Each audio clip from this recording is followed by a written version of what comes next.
Hello! Hello! In the break, someone came up to me, said the venue was shit. I said, don't rock the boat.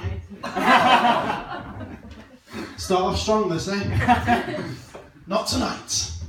But I'm here to tell you two things about me. First thing, my sex life recently. I like my sex life to be a bit like Robot Wars. I like to be graded on control, damage and aggression. In reality, my sex life is a bit like Donald Trump's presidency. I lie about it most of the time. It's run by someone who doesn't really know what they're doing, and it's only successful after a year-long campaign of hate and suffering. But, wish she was holding the flag. But I say this to people are like, Chris, you're bisexual. You have twice the options. I said, no. Just because I'm bisexual doesn't mean I can have sex with all men and all women. I tried this routine in Nottingham the other week. Someone shouted fucking gay. I said half the time. But I came out to my parents a few months ago. They had strange reactions. I told my mum. She said, Chris, that's fine. I love you anyway. I don't care. Which I thought was a tad too flippant, if I'm honest. It's basically saying, Chris, you haven't had a girl back for 6 years. I mean, try your luck with the gays, but there's less of them. I told my dad. He said, Chris, that's fine. Just don't get a boyfriend. She's basically saying, Chris, you can love dick, but never commit. I told my nan. She had an interesting reaction. She said, Chris, that's fine. I'd love you even if you fucked cats. Honestly, I wasn't aware that was the scale.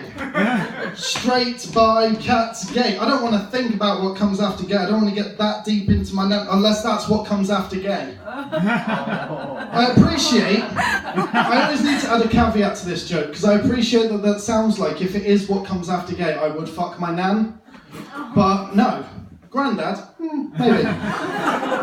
I did go and tell my granddad. He said, good, you should be gay, don't breed. Thanks, Grandad. I was going to tell my other nan, but I decided against it at the last minute. She's racist, she's homophobic, has a little bit of a moustache and loves Walt Disney. I think she might be Hitler. I didn't tell my other granddad though. He said, Chris, that's fine. I'm bisexual too. I said, oh, are you, Grandad? He says, yeah, why do you think I call your nan Jack? I thought, well, it's short for Jackie, isn't it? He says, yeah, but, you know, if I shout it during sex from behind an arse is an arse. Oh, that's a disgusting joke. Whoa! Not cool. I was just getting to the second bit I had to tell you. It's disappointing, you wouldn't have heard that. But, you know, that's a bit about me. A bit about what I do in the evening. I don't really have an evening job. I don't really have a job, if I'm honest. I just do this shit for shits and giggles, I suppose. But, you know, I want to make a difference with my life, and I think helping out Northampton is the best way to do that. As the budget superhero, nearly naked Batman.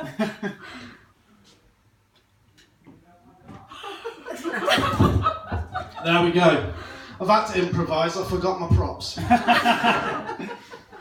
This is, I'll go through my outfit. These are my identity concealers, because, you know, what's better at concealing a bisexual than things that look vaguely camp? You know, I wrote bat on my chest, because, you know, it's like the Batman symbol, but I can't draw. The six-pack came when I encountered my first foe. The Northampton Clown. Do you remember the Northampton Clown? He was a bugger, wasn't he? I viewed him as the Northampton version of the Joker. And the first time we fought, he said I wasn't very intimidating and I couldn't fight like Batman. So the next night, I drew the six-pack on, broke his legs, kicked him off a roof. Batman has his batarangs to deal with like people stabbing people in an alley. He'll throw a batarang. I've decided to adopt knives because, you know, if you can't beat them. Another villain who's been terrifying Northampton, I like to call the Twat. He's like a budget version of the Riddler, but his riddles are shit. I got one the other week. What gets wetter as it dries? The towel factory! So what a lot of people don't know about Northampton is that it has a booming towel industry. Most people just focus on the shoe industry though, because there's a lot more gay men and women than there are wet people.